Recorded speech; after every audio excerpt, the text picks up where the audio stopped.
Bonjour tout le monde. Aujourd'hui, dans la série de vidéos sur JobBoss, on va regarder la création d'items dans l'inventaire au niveau des matériaux.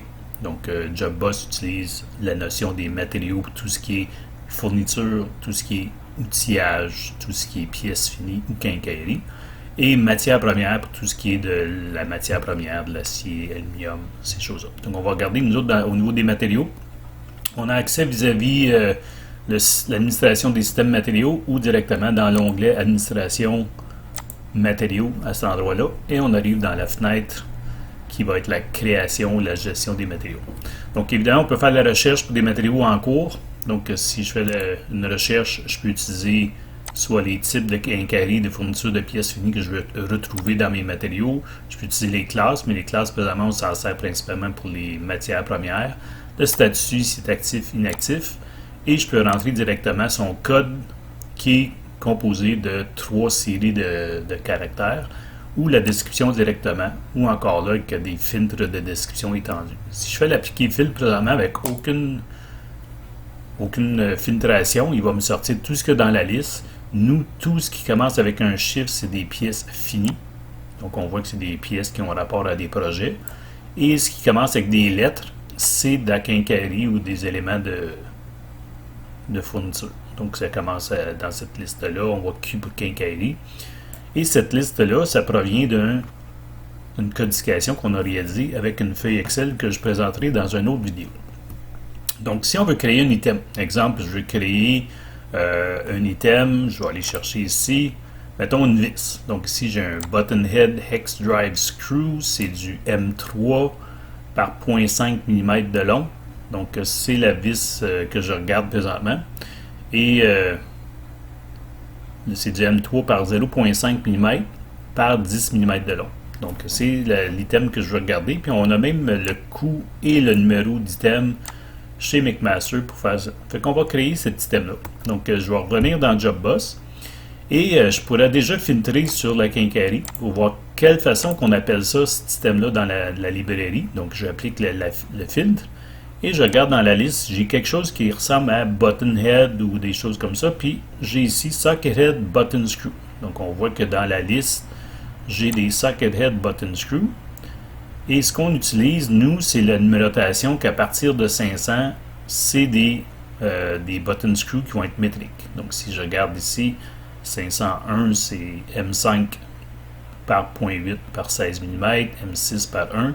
Donc, nous, évidemment, notre code va être le suivant. Ça va être un Q0103 506 qui va être le prochain item qui va être dans notre série. Donc, on se souvient de ce chiffre-là. Donc, ce qu'on va faire, c'est qu'on va ouvrir, mettons, le dernier, juste pour avoir une façon de codifier.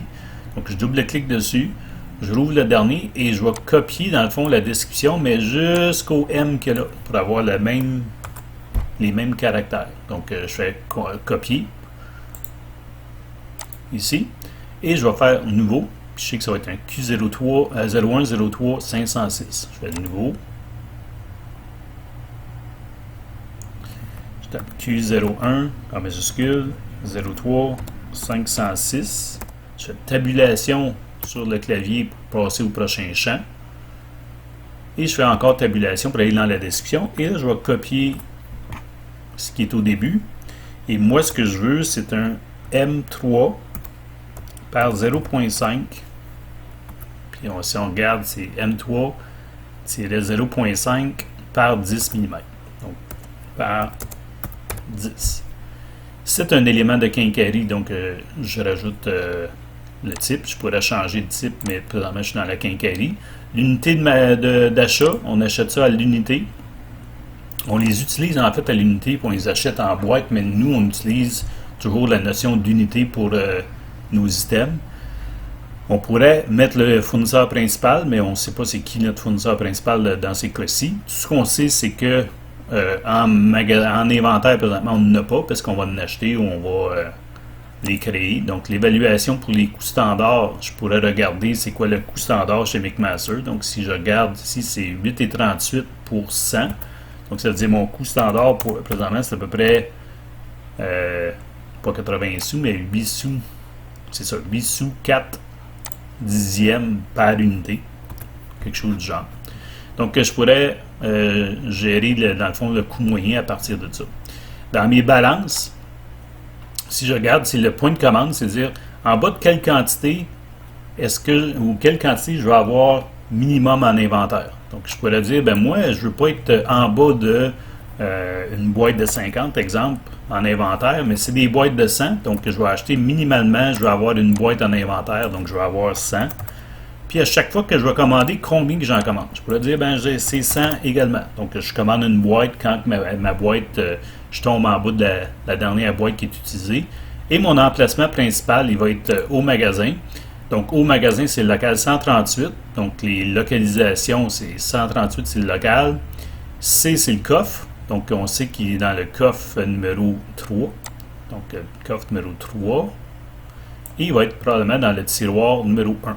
Donc, je vais choisir cet emplacement-là. Et puis, dans le fond, ce que je vais faire, c'est que je vais regarder dans mes fournisseurs. Donc, fournisseurs, je peux rajouter des informations sur qui fournit ces vis-là. Par exemple, si on l'achète chez Boulon Industrie, si on l'achète chez JM Bergeron, des choses comme ça. Nous, on va rajouter McMaster. Donc, je vais dire ajouter fournisseur. Et dans la liste ici, McMaster Cars sont ici. Je vais les rajouter. Donc, référence fournisseur, ben, j'ai un numéro de référence qui est ici. Ça, c'est leur numéro d'item qui est là. Donc, encore là, je peux faire un copier-coller à ce moment-là et marquer que le prix unitaire, c'est 0.084. C'est 8 sous de l'unité. Donc, j'ai ma description, j'ai mes informations, je fais sauvegarder et mon item va se ramasser dans la liste à la suite des autres. C'est tout pour aujourd'hui. Donc, si on regarde dans la liste, on va le retrouver. Et on a présentement 0 item en main. Donc, c'est ce qu'on a comme information. C'est tout. Merci.